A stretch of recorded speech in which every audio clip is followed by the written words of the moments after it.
A violência contra a mulher. Santa Catarina registra o menor número de feminicídios no mês de março dos últimos 10 anos. A violência no trânsito. Engavetamento na BR-116 em Itaiópolis mata 3 pessoas, entre elas um bebê de 4 meses. O endividamento e a inadimplência das famílias. Enquanto o número de endividados aumentou, o de inadimplentes ficou estável na passagem de fevereiro para março. Estímulo ao turismo na capital catarinense. A apresentação da nova marca defende o fortalecimento do turismo em Florianópolis. Copa do Brasil. Definidos os confrontos da terceira fase da milionária competição nacional.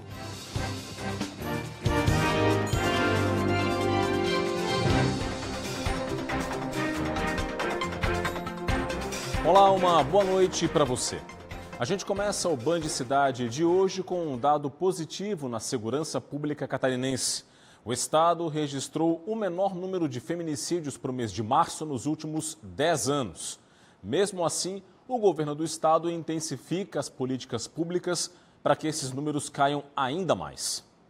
Os dados são da Secretaria Estadual de Segurança Pública e apontam para uma redução no número de feminicídios. No primeiro trimestre de 2025, Santa Catarina registrou 10 assassinatos de mulheres. O número é menor do que os 20 crimes registrados nos 3 primeiros meses de 2024 e do que os 15 feminicídios do mesmo período de 2023. Outro dado considerado positivo foi o total de casos ocorridos em março desse ano. Foram 2. Segundo a Secretaria de Segurança Pública, foi o menor número para o mês dos últimos 10 anos. Para a delegada que chefia as unidades especializadas da Polícia Civil, o trabalho integrado de várias instituições foi fundamental para esta redução. É importante que a gente diga que as mulheres estão mais atentas aos sinais da violência, ao agravamento da violência, então elas identificam com mais facilidade. Nós temos na Polícia Civil a possibilidade da mulher procurar uma sala lilás, então há uma expansão do programa Sala Lilás em Santa Catarina.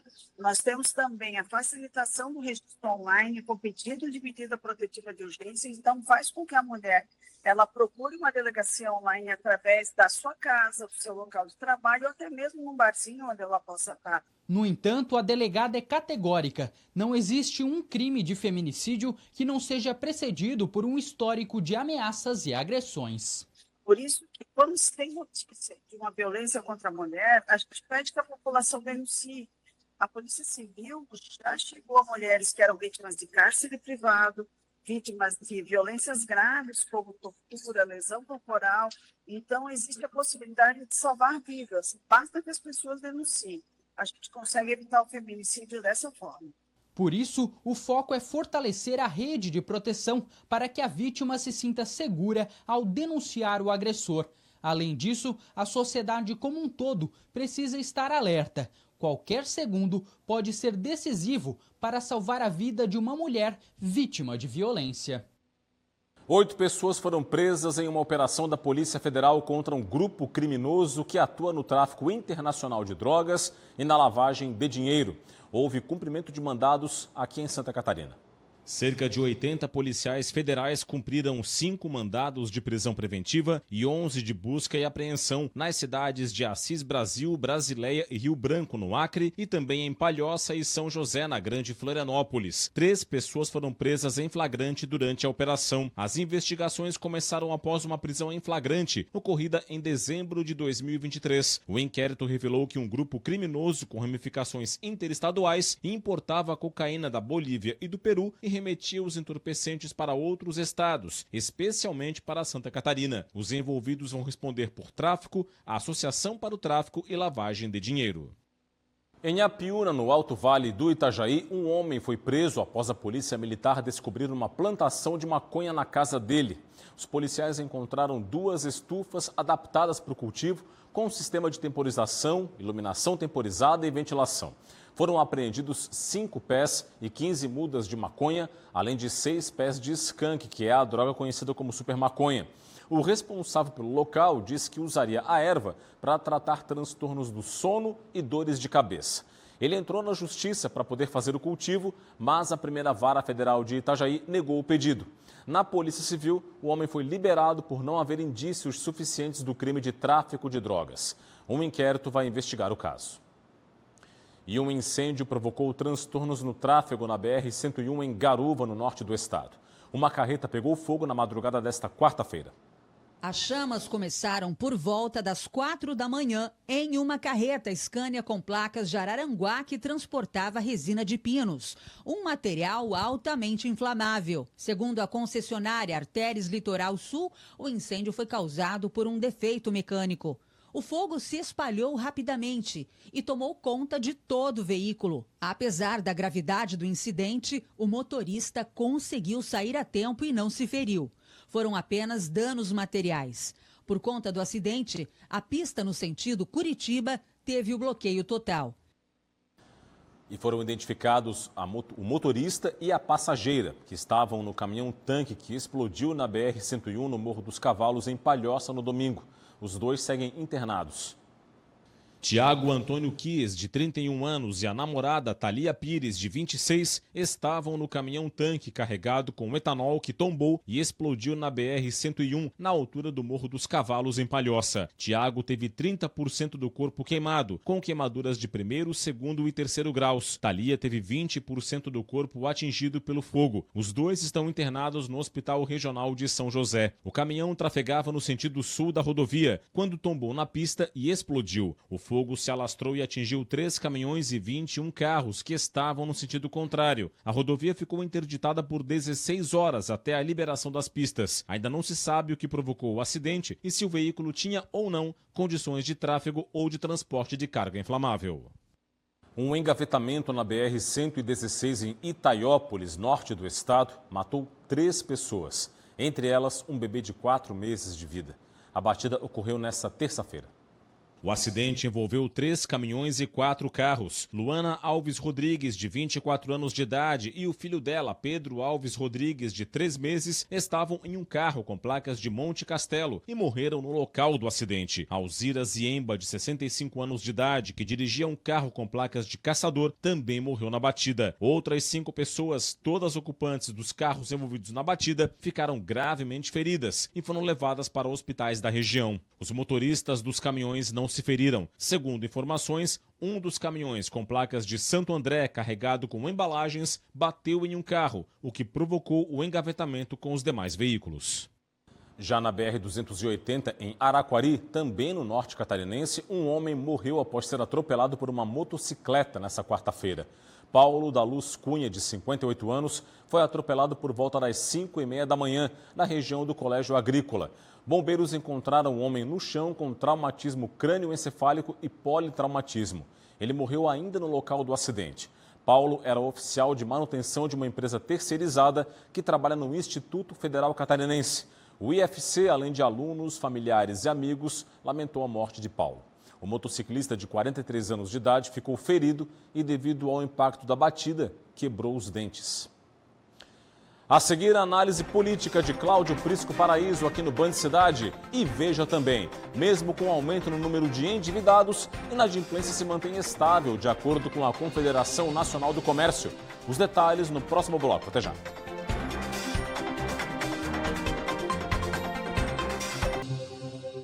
De volta com o Band Cidade, a política pede passagem aqui no jornal com Cláudio Prisco Paraíso, comigo aqui no estúdio. Tudo bem, Prisco? Boa noite. Boa noite, grande Rodrigo. Prisco, vamos falar um pouquinho sobre bancada estadual na Assembleia. O governador Jorginho Melo ganhou um reforço, é isso? Está bem encaminhado esse reforço. Aliás, isso tem a ver com a situação do Podemos, Rodrigo, em Santa Catarina, que era presidido pelo deputado Camilo Martins. E Renato Abreu, presidente nacional da sigla, resolveu entregar para Paulinha Silva. Com isso, Camilo Martins recolheu o trem de pouso. E hoje, pela manhã, o líder do governo na Assembleia, Ivan Nats, o recebeu no gabinete para um café e ele só deve assinar a ficha no PL na janela de março do ano que vem, até para que o partido Podemos não reivindique o seu mandato, mas, de qualquer forma, já vai começar a participar das reuniões da bancada liberal. Camilo Martins, vamos lá, que foi no ano passado o presidente da CCJ aqui na Assembleia, ao lado do Stener Sorato, que no início do ano, essa foto, era o secretário-chefe da Casa Civil, mas o próprio Ivan Nath, já líder do governo, e o governador Jorginho Melo. Camilo e Jorginho já vinham bem afinados. Próximo telão. E aí nós temos Eduardo Frete, que foi eleito por Camilo seu sucessor, mas ainda no Podemos, em 2020. Aqui com Jorginho e Camilo, que fez justamente a aproximação com, vamos lá, a filiação em Brasília, na presença de Carol Detone e Jair Bolsonaro. Lá estavam também Jorginho Melo e Camilo Martins. Próximo telão. E aqui, na campanha, ele já disputou a reeleição e venceu, abrigado no PL. E Jorginho Melo esteve lá, dando força. Vale lembrar, Palhoça hoje é o 8º colégio eleitoral do Estado. E com um detalhe, é o município com maior explosão demográfica. Logo, logo, assume a 6ª posição, suplantando Chapecó e Criciúma. Próximo telão. E para encerrar, aí nós temos o deputado Júnior Cardoso, do PRD, que é resultado da fusão de outros 2 partidos, o Patriota e o PTB. PTB que elegeu, em 22, deputado estadual, Egídio Ferrari, que em 24 acabou eleito, já pelo PL, prefeito da 3ª maior cidade catarinense, Blumenau. E aí, Cardoso, que era vice-prefeito da cidade de Camboriú, assumiu na Assembleia. Ele continua no PRD, mas as conversas com o Jorginho Melo têm avançado.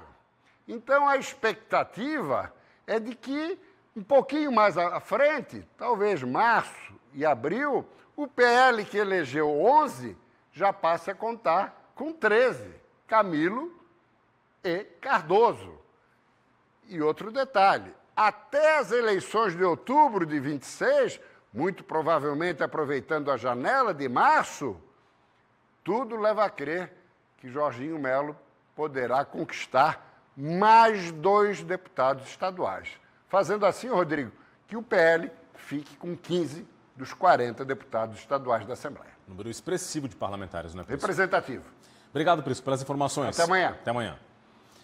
Vamos falar agora do caos do tráfego e dos acidentes frequentes no Morro dos Cavalos, na BR-101 em Palhoça. A gente falou no primeiro bloco sobre a identificação dos passageiros do caminhão que explodiu. Agora, do lado político da coisa. Em Palhoça, essa situação toda mobilizou a bancada do Sul Catarinense na Assembleia Legislativa. Deputados pedem urgência do governo federal para resolver o problema e cobram mais agilidade nas obras de infraestrutura. Uma moção de apelo ao presidente da República foi aprovada no encontro, cobrando ações imediatas para resolver o problema. Entre as alternativas apresentadas está a construção de um contorno viário avaliado em 500 milhões de reais.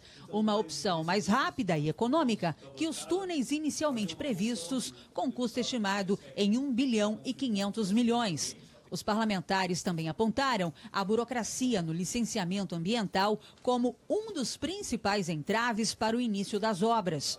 O movimento tem ganhado força com o apoio de entidades como a Associação dos Municípios da Região Carbonífera e a Câmara de Criciúma. Agora, o objetivo da bancada é garantir uma audiência com o presidente da República para viabilizar os recursos necessários à execução do projeto. Giro mensal pelos indicadores da economia catarinense, é hora de falar das vendas do varejo, que registraram uma leve alta em fevereiro deste ano, segundo dados divulgados hoje pelo IBGE. Vamos aqui ao telão para conferir as informações detalhadas. Em fevereiro, o varejo ampliado catarinense registrou uma alta de 0,2% nas vendas, segundo o IBGE. Esse índice foi menor que a média nacional, foi na contramão do indicador, na verdade, que recuou 0,4%. Dos estados que tiveram crescimento, foram 15, o menor percentual foi o catarinense. Em relação a fevereiro do ano passado, alta de 5,5%, 10º melhor desempenho entre os estados do país. No acumulado do primeiro bimestre do ano, alta ainda maior, 7,2%. Essa alta foi a terceira maior do país, atrás apenas do Amapá e do Rio Grande do Sul. E nos últimos 12 meses até fevereiro, a alta acumulada um pouquinho menor, 4,4%. O varejo ampliado inclui, além do varejo tradicional, as áreas de veículos, materiais de construção e também os atacadistas de alimentos. No primeiro bimestre deste ano, os setores com melhor desempenho nas vendas estão aqui no telão, vamos conferir. Artigos de uso pessoal, alta de 21,8%, bem expressiva. Tecidos e vestuário, 11,3%, veículos, 8,7%, móveis e eletrodomésticos, 7,7%, e os materiais de construção, 7,3%. E ainda na economia, o percentual de famílias com dívidas aumentou em março, segundo o levantamento feito pela Confederação Nacional do Comércio. Apesar dessa elevação, a inadimplência das famílias, essa se manteve estável. De acordo com a pesquisa de endividamento e inadimplência do consumidor, o total de famílias endividadas aumentou de 76,4% em fevereiro para 78,1% em março, alta de 1,7 ponto percentual. Foi o segundo avanço consecutivo no percentual, que revela famílias com dívidas a vencer no cartão de crédito, cheque especial, carnê de loja, crédito consignado, empréstimo pessoal, cheque pré-datado e prestações de carro e casa. Apesar do aumento, a inadimplência se manteve estável na passagem de fevereiro para março, em 28,6%. Já o total de famílias que informaram não ter condições de pagar os débitos teve um leve recuo, de 12,3% para 12%. A gente percebe aqui que a deterioração do quadro macro vem afetando a confiança das famílias brasileiras sobre o cenário da economia brasileira. E com isso, as famílias estão se endividando, mesmo que com taxa de juros maiores, prazos menores, para evitar uma deterioração maior do seu orçamento e das suas dívidas e situações inadimplentes.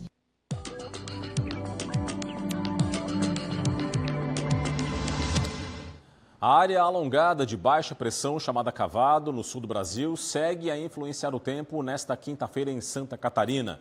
No mapa, a gente pode conferir que no oeste e no meio-oeste do estado, essa influência do Cavado vai ser um pouquinho menor. Nessas duas regiões, o dia vai ser de muitas nuvens, mas com algumas aberturas de sol. Aí sim, no restante do estado, dos Planaltos até a faixa litorânea, céu parcialmente nublado a encoberto com chuva isolada ao longo do dia. Essa chuva pode ser um pouquinho mais volumosa em relação a dias anteriores. As temperaturas vão estar em elevação, máximas de até 26 graus em parte das regiões. Confira aqui comigo. Em Florianópolis, mínima de 20 e máxima de 22 graus. Em Joinville, variação entre a mínima de 18 e a máxima de 22. Blumenau, mínima de 18, máxima de 24 graus. E em Mafra, variação entre 16 e também 24 graus. Mudamos de tela para mais informações. Olha só, Criciúma, mínima de 16, máxima de 22 graus. Em Lages, variação entre a mínima de 13 e a máxima de 22. Campos Novos, meio-oeste catarinense, variação entre a mínima de 11 e a máxima de 24. E em Chapecó, no oeste, mínima também de 11, só que a máxima vai chegar aos 25 graus. A seguir, o destaque do esporte, definidos os duelos da terceira fase da Copa do Brasil. E veja também, Prefeitura da capital anuncia novidades para fortalecer o turismo na cidade. Os detalhes no próximo bloco, continuem com a gente.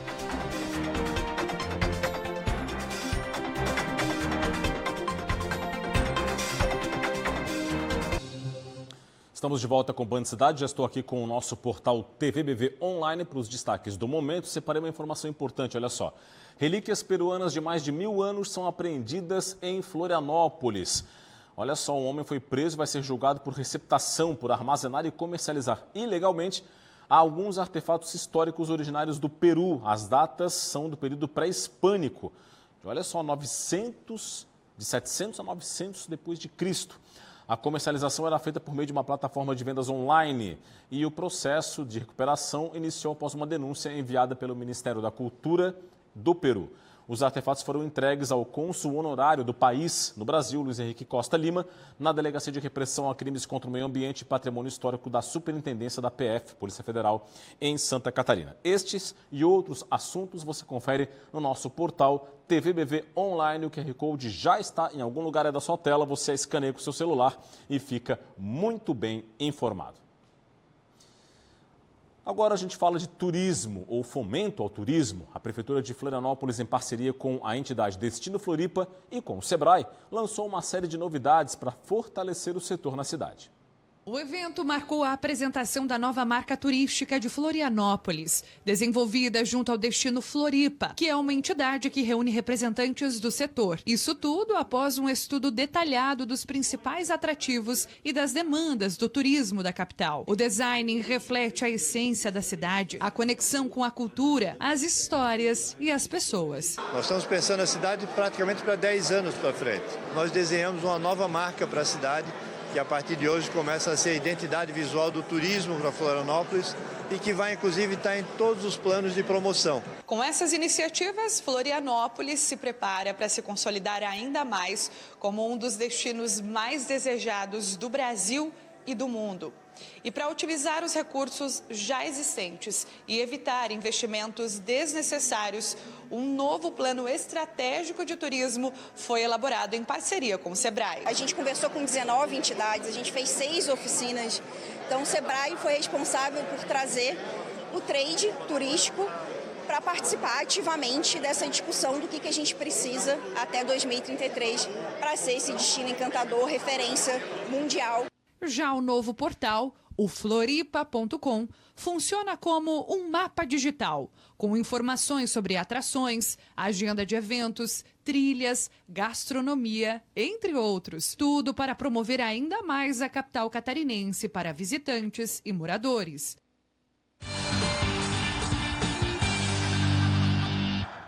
Copa do Brasil, foram definidos hoje os confrontos da terceira fase da milionária competição nacional. Santa Catarina tem 2 representantes na terceira fase da Copa do Brasil. O Brusque vai encarar o Atlético Paranaense. Já o Criciúma tem duelo contra o Red Bull Bragantino. A partir desta fase não tem mais duelo em jogo único. Os confrontos vão se dar em jogos de ida e volta. O Brusque joga a primeira em casa e decide a vaga em Curitiba. O Criciúma também joga a primeira em casa e decide a vaga em Bragança Paulista. As datas das partidas estão previstas para os dias 30 de abril e 21 de maio. Mudando de assunto, uma moradora de Petrolândia, no Alto Vale do Itajaí, teve um dia mais do que especial. Ela foi a primeira paciente do Hospital Regional do Alto Vale a receber, vejam só, uma laringe eletrônica. O que é essa tecnologia? Acompanhe comigo agora nessa história. O equipamento que vai garantir mais qualidade de comunicação foi entregue para a dona Ilza, moradora de Petrolândia. Ela recebeu via SUS uma laringe eletrônica. A dona Ilza tinha um tumor de laringe, né, que é um tumor que fica nessa região da garganta, e a gente fez a cirurgia dela em que a gente acaba retirando toda essa parte e acaba saindo também as cordas vocais, então ela acaba não conseguindo mais produzir o som que produz a voz. E hoje ela está recebendo a laringe eletrônica, que é esse aparelhinho que ela consegue colocar aqui na região da garganta, ele vai captar as vibrações e vai produzir o som. Então, a partir de agora, ela vai conseguir conversar com a família de novo, né, e se comunicar através do som desse aparelhinho. A filha da dona Ilze falou sobre a importância para a família do novo aparelho. A minha mãe, ela passou por uma laringectomia total em dezembro. Hoje está recebendo a laringe eletrônica, né? Vai nos ajudar muito porque a comunicação se torna mais complicada, não difícil, né? Ela é um pouco mais complicada para a gente estar entendendo. Agora com a laringe vai ficar bem mais tranquila a gente entender o que ela está falando, né? Agora a expectativa é que mais pessoas da região recebam a laringe eletrônica. Essa é a primeira vez que o Hospital Regional está fazendo a entrega desse aparelho, né, para uma paciente pós-laringectomizada. E a expectativa é que daqui para frente a gente consiga ter acesso a isso, né, através do SUS e consiga entregar esse aparelho para muitos outros pacientes aí que possam precisar. E é isso, ficamos por aqui com o nosso Band Cidade. Reveja o conteúdo completo, acesse TVBV Online, QR Code na tela para você. Vem aí as notícias do Brasil e do mundo no Jornal da Band. Para você um forte abraço, muito obrigado pela audiência, uma boa noite e até amanhã. Tchau, tchau.